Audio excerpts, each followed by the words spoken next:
Hey, this is Kelly and Joe with Millennium. All right, so fiber blowing, one of the biggest obstacles or frustrations is all the parts and pieces that you need to configure the machine based on what size duct and fiber you are using. So Kelly, I'm going to start with an easy question here. What are the two questions that we need to know to configure your machine correctly?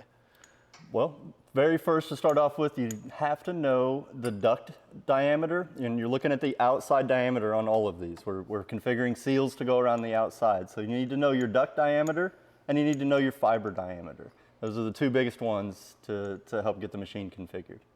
Cool. What are you holding in your hands? What is that stuff? So these are the duct clamps and the duct seals. You'll use the clamps at the very end of the machine here to hold the duct in place, and the seals will go right in before it to seal off the air inside of the air chamber. All right, so what is it that you're holding in your hands, Joe? Yeah, so we have these blue collets and we have these seals. All of this stuff is also color coded, and this is specific for that second question you asked of what size fiber are you using. So based on the size fiber that we're using is going to dictate which color collet that we use. So because it might take, I don't know, 8 different collet sizes to cover every range of cable, we want to simplify this for folks like me. So I'm holding the blue collets. These go from 20 to 24 millimeters, and the red ones, do you remember what these are good for? 24 to 28 millimeters. All right, so right here, we're able to cover about a 1/2 inch range of blowing fiber cables. And then within that, this is where it gets a little bit messy, but we're trying to keep this simple, is we have these 2 fiber seals. They have red on it. So here we'll see that we have these 2 different seals. One has 1 line and the other one has 2 lines. So that covers 2 millimeters of this red collets range, and this one covers the other 2 millimeters of that range.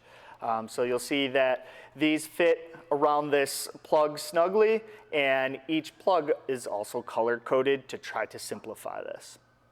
All right, so I'm talking about a lot of different parts and pieces. If you had to buy all of this, you might need 100-some pieces. Kelly, please tell me you can make this easier. So GMP has simplified this problem. They sell this same machine into 3 different configurations. You can buy the Tornado Standard, which that will come with 1 set of configurations for your duct and 1 set of configurations for the fiber. The next step up would be the Tornado Plus. You'll get 3 sets of duct and 3 different sizes of fiber. The last one is the Tornado Max. This comes with every size possible, every size available for this machine. You'll be able to work on anything that you run across. Why doesn't everybody get a Max? All right, so the reason that not everybody would just get a Max machine is you are paying for the configurations. Each time you step those up, it does get a little bit more expensive. The nice part about it is that by buying it with the machine, when you're purchasing it, you're actually saving a little bit of money than if you buy it a la carte, later on down the road.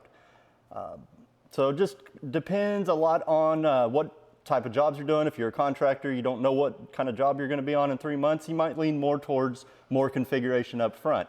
Set you up further in the future, you're not going to have to buy this a la carte later. Network owner, or you know the sizes of duct and fiber that you're working with, you may lean more towards the standard size. So flexibility would, and scalability in the future would help out. And then also, man, these little things are pretty inexpensive. I would imagine overnighting these and having your crews being down for a day or more because they're missing these silly little cable seals, you'd be able to justify investing in a Max pretty quick. Good. Labor cost is going to be a lot more than buying these configuration parts up front, for sure. Cool. Thanks, guys.